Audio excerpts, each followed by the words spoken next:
रामरमात्मदेवं पञ्चाननं प्रबलपञ्चविनोदशीलं सम्भावये मनसि शङ्करमम्बिकेशम्।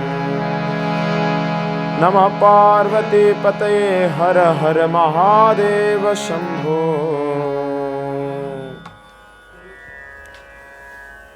परात्पर अखिलेश्वर अकारण करुणा वरुणालय भक्तवांछा कल्पतरु ब्रह्ममूर्ति श्री सांब सदाशिव जी महाराज पंचब्रह्म स्वरूप, जिनकी कथा का श्रवण कीर्तन हम रोज यहाँ कर रहे हैं। श्रीमद् शिव महापुराण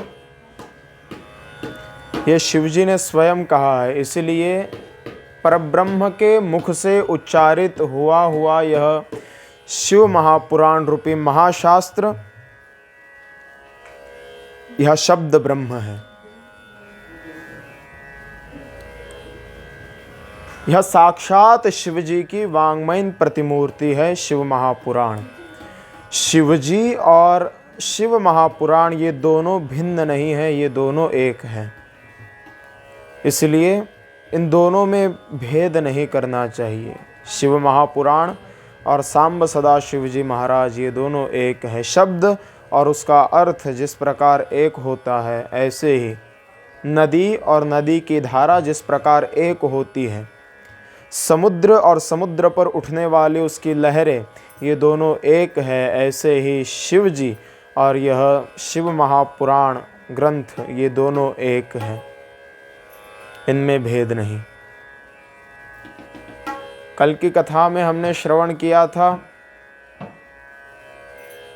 कि वही शिवजी जब सृजन करते हैं तब ब्रह्मा कहे जाते हैं।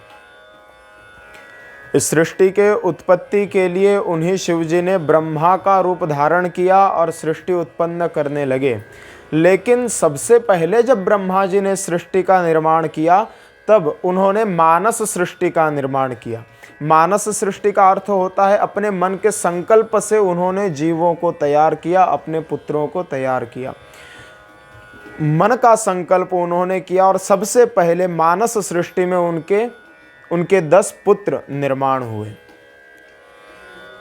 पहले तो 4 सनत कुमार हुए, लेकिन उन्होंने सृष्टि आगे बढ़ाने से इनकार कर दिया और उन्होंने कहा हम केवल भगवान का भजन करेंगे और हमें कुछ नहीं चाहिए।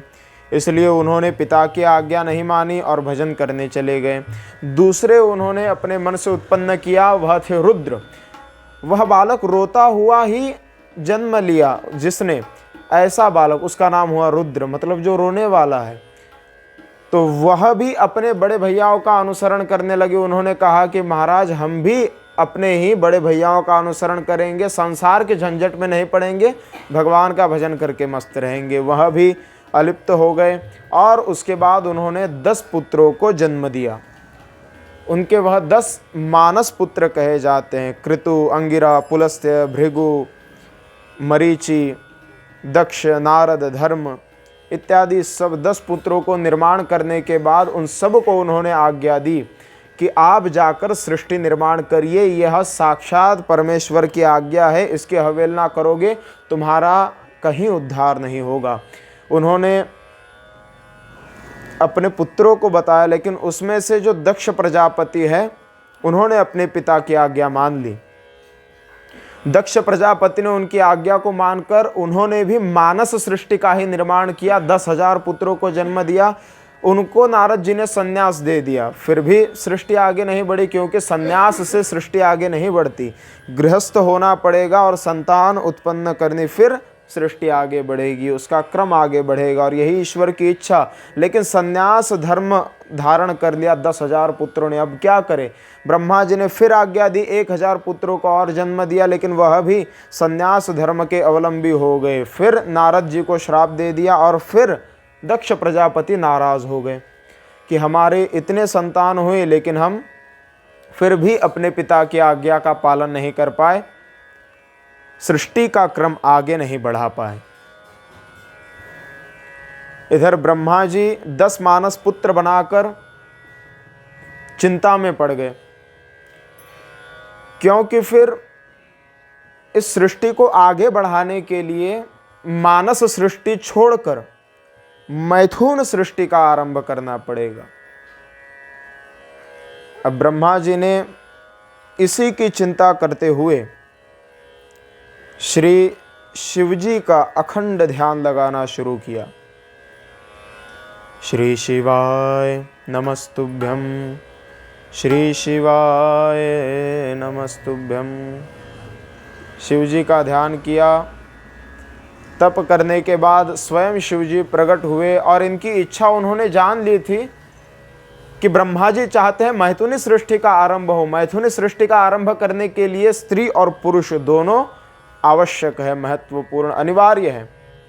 इसलिए भगवान जब प्रकट हुए, इस बार जब ब्रह्मा जी को भगवान ने दर्शन दिया, तब अर्धनारेश्वर के रूप में श्री सांब सदाशिव जी महाराज प्रकट हुए। बोलिए अर्धनारेश्वर महादेव की जय। तो भगवान का अर्धनारेश्वर रूप मतलब आधा शरीर पुरुष का, आधा शरीर नारी का। तो आधा जो शरीर पुरुष का था उन्हें शिव कहते हैं, और आधा जो पुरुष नारी का है उन्हें शिवा, शक्ति, जगदम्बा, सती, पार्वती, अनेक उनके नाम हैं।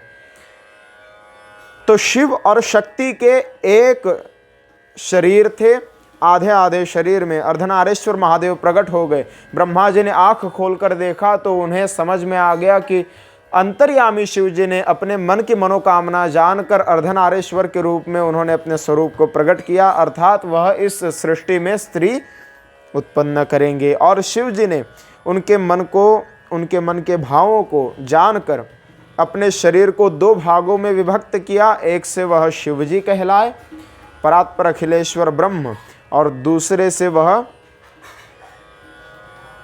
शक्ति के रूप में जगत को संचालित करने लगे, जगत को वृद्धिंगत करने लगे, इस सृष्टि क्रम